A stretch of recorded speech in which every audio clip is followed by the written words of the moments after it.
ஐந்து கரத்தனை ஆனை முகத்தனை எந்தின் இளம்பிறை போலும் எய்ச்சனை நந்தி மகந்தனை ஞான கொழுந்தனை பொந்தியில் வைத்தடி போற்றுகின்றேனே. நாளின் செய்யும் மினிதானின் செய்யும் என நாடி வந்த கோளின் செய்யும் கொடுங்கூற்று என் செய்யும் குமரேச சிறு தாளும் சிலம்பும் சதங்கையும் தண்டையும் சண்முகமும் தோளும் குடம்பும் எனக்கு முன்னே வந்து தோன்றினே. சர்வமங்கல மங்கல்யே சிவ சர்வர்த்த சாதிகே சரண்யே திரியம்பிகே கௌரி நாராயணி நமோஸ்துதே. ஞானம் நந்தபுனம் தேவம் நிர்மலம் ஸ்படிகாக்கிருத்திம் ஆதாரம் சர்வ வித்யாநாமய கிரீவம் உபாஸ்மகே. வணக்கம்.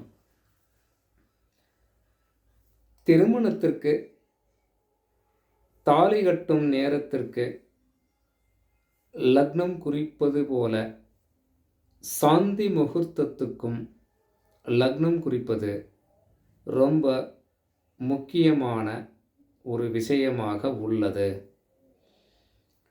ஏனென்றால் லக்னம் குறிப்பது எந்த அளவிற்கு முக்கியமோ அதற்கு 2 மடங்கு பலிதம் அதிகம். எதுக்கு? இந்த சாந்தி முகூர்த்தம் நடத்துவதற்கு. முதலிரவு விஷயத்தில் புதியதாக திருமணமான தம்பதிகள் இந்த ஒரு விஷயத்தில் அதிக அக்கறை தேவை. என்ன நினச்சிட்டு இருக்கோம் நாம்? பொருத்தம் வந்துருச்சு, ஜாதக ரீதியில் எல்லாம் ஓகே, தொந்தரவு இல்லை, திருமணமும் பண்ணியாச்சு, நடந்து முடிந்தேறிவிட்டது, சாந்தி முகூர்த்தம் தானே, அது நமக்கு எப்போ வசதியாக இருக்கோ அப்போ வச்சுக்கிட்டா போச்சு அப்படின்ற ஒரு யோசனையில் இருப்பாங்க. ஆனாலும் அதிக முக்கியத்துவம் கொடுக்கப்பட வேண்டியதாகிறது. ஏன்னா சாந்தி முகூர்த்தம் நடத்துவதற்கு ஏற்ற நேரங்கள் எப்படி இருந்தால் சிறப்பு என்பதை முதலிலே நாம் தெரிந்து கொள்ள வேண்டும்.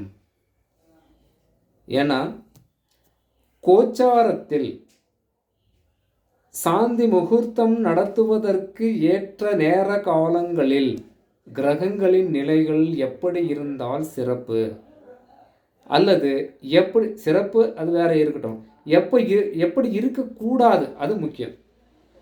எப்படி அந்த கோச்சார கிரகங்கள் இருக்கக்கூடாது அந்த நேரத்தில் அப்படின்றத பார்க்கணும். அப்போது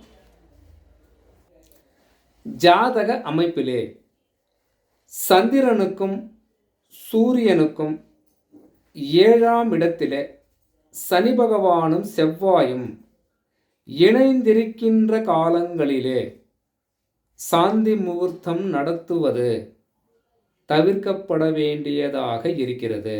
கண்டிப்பாக இதை தவிர்க்கணும். தவிர்த்தால் சிறப்பு. இதனால் எந்த விதமான பின்விளைவுகளை அந்த தம்பதிகள் சந்திக்கக்கூடும். அது விஷயம் தெரியல, இருக்கக்கூடாது, இருந்துட்டா என்ன அப்படின்ற ஒரு கேள்வி வரும். அப்போது இந்த ஒரு காலகட்டத்திலே புதிய தம்பதிகள் இணைந்தார்களேயானால் அவர்களுக்கு வியாதிகள் சம்பந்தப்பட்ட விஷயத்திலே இருவருக்குமே தொற்று நோய் சம்பந்தப்பட்ட விஷயத்தை அந்த ஜாதகர்களை தாக்கும், வியாதி வரும் அப்படின்னு சொல்லலாம். அதாவது கர்ப்பதான லக்கினத்தில் கழரும் பலன்கள் புறவலனும் கர்ப்ப திரிகோணத்தில் இருக்க கருவில் உதிப்பது ஆணாகும். இற்ப சசிக்கும் சூரியர்க்கு 7லும் சனி செவ்வாய் இருந்தால் பொற்பு நிறையும் புருடனுடன் பூவை தனக்கு நோய் வருமே.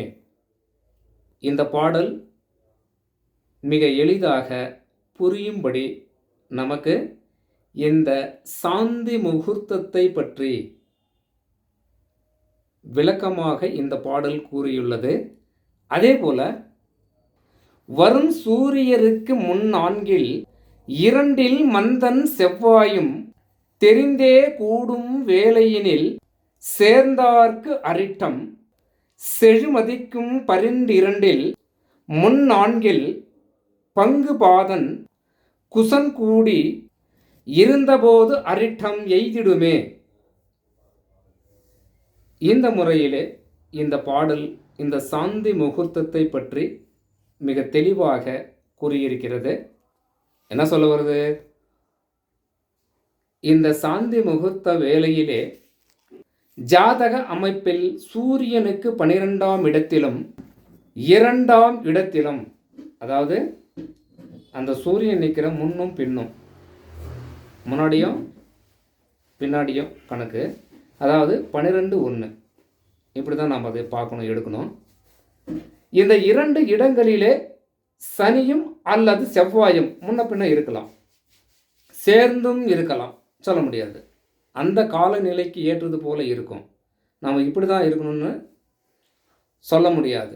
அந்த காலகட்டத்தில் இது போன்ற செவ்வாயும் சனியும் இந்த காலகட்டத்திலே சூரியனுக்கு 12லும் 2லும் நிற்கும்போது சாந்தி முகூர்த்தம் நடத்தினால் ஆண்மகனுக்கு கெண்டம் ஏற்படும் அப்படின்னு இந்த பாடலில் மிக தெள்ள தெளிவாக நமக்கு நமது முன்னோர்கள் கூறியிருக்கிறார்கள்.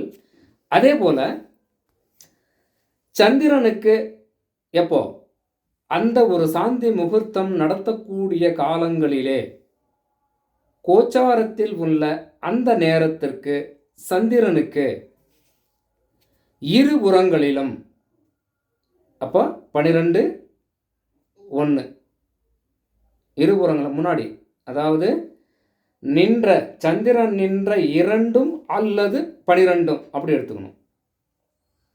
அப்படி கணக்கீடு பண்ணாதான் நல்லா இருக்கும். அதாவது சனியும் செவ்வாயும் சந்திரனுக்கு முன்னும் பின்னும் இருக்கும்போது சாந்தி முகூர்த்தம் நடத்தினால் அந்த பெண்ணுக்கு கெண்டம் ஏற்படும். அப்போ ஆணுக்கு சூரியனை பார்க்கணும், பெண்ணுக்கு சந்திரனை பார்க்க வேண்டும். எப்போ? இந்த சாந்தி முகூர்த்தம் நடத்தும் காலங்களிலே. ஏன்னா இதை திருப்பி திருப்பி ஏன் சொல்கிறேன்னா,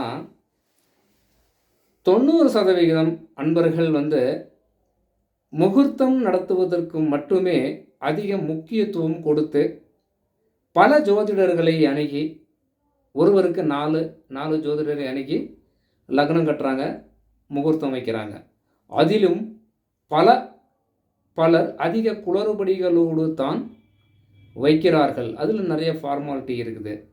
சாந்தி அதாவது சுப முகூர்த்த நேரம், தாலி கட்டும் நேரம் கூட எத்தனையோ முறைகள் உண்டு. அது ஏற்கனவே அந்த பதிவு போட்டிருக்கிறோம். இருந்தாலும் அதற்கு 2 மடங்காக இந்த ஒரு சாந்தி முகூர்த்தத்தை முக்கியத்துவம் கொடுத்து எந்த காலகட்டம் நன்றாக வருகிறதோ அந்த ஒரு காலகட்டத்தை தேர்ந்தெடுத்து சாந்தி முகூர்த்தம் நடத்தினால் தம்பதிகள் வரும் காலங்களிலே நல்ல குழந்தைகளை பெற்றெடுத்து நல்ல இந்த குடும்ப வாழ்க்கையை சீரோடும் சிறப்போடும் வாழ்வதற்கான நிலைகளை நாம் ஏற்படுத்த வேண்டும். வணக்கம்.